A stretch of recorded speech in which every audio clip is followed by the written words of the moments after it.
Hey there, welcome to day 2171 of What You Up To Now. Sharon Horne-Ellstrom here, documenting the journey as I transitioned originally from the brick and mortar corporate world of businesses to the online world of business and back and forth again with the pandemic and everything.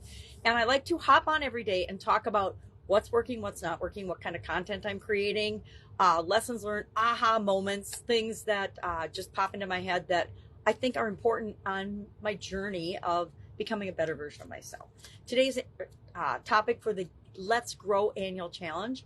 This year's annual challenge is all about growth. Last year it was the Get Your Goals annual challenge. We spent the entire year talking about goals. This year we're spending the entire year talking about growth and growing in different areas and aspects of our life. Why? Because several of us looked and took a snapshot of where we are in our life and said, oh, this is where I am.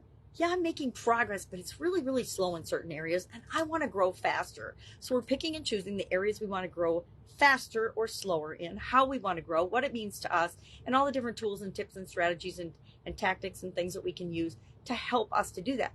How? By doing one small thing every single day. So today we're talking about our core values around the whole topic of growing, growth, grow. What are some grow core values, and how do we grow and increase, and how do we figure out what our core values are? So I shared a quick process where you can find other places to get different processes if that process doesn't work for you, or if you've never examined or looked at or thought about your core values before. A lot of people are new to the challenge and they've never really thought about some of the topics and tools or been exposed to some of the tools that we're going to talk about this year.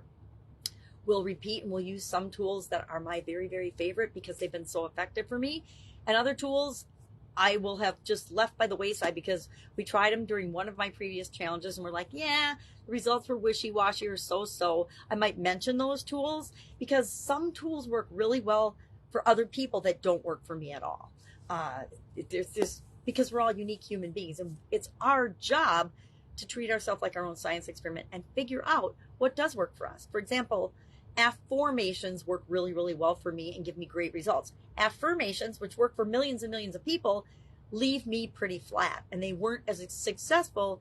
And so I kept looking for ways to improve affirmations so that I would get better results from them. And that's where I learned about affirmations. And we'll talk about that because that's, again, now one of my favorite tools. And I've made it automatic, and I linked it up to other habits that I have. So I automatically do my affirmations every day, and they are giving me the results that I want, making progress and growth in different areas and aspects of my life. So for Supersize Your Business at the beginning of this year, I decided I wanted to do something different. And so I thought about what are the top 20 strategies, supersizing or growth strategies, growing, supersizing, same thing, right? That I've experienced or used or worked with people on over the past decades, lots of decades in business. And instead of going through, because depending on your business, some of these could be super duper hard and complicated to implement, but they can also be really simple, right? And the older I get and the more experience I have, the more I see the value in keeping things simple. So I asked myself, what are the 4 steps that need to happen if we want to test a new strategy? Say you've never done today's strategy, which is have a customer retention program. Maybe you've never had one. What are 4 steps you can do immediately or almost immediately? I guarantee that somebody could set up a customer retention program in a day. Been there, done that. You can start a podcast in a day. I started my first podcast in 1 day, right? People are like, oh, I did it in a week or whatever. I'm like, well, you know what? It doesn't even take that long. If you set your mind to something and you know what you want and what your end outcome is, you can do it much more quickly by simplifying the process than if you have to do all kinds of complicated things that in the long run really don't matter. So keep it simple. So I shared the 4 steps, and we're doing that for each of these top supersizing strategies, just 4 steps. And then I created a checklist. If anybody wants it, all they have to do is ask. It's just a list of the strategies, and it's 4 steps for each one.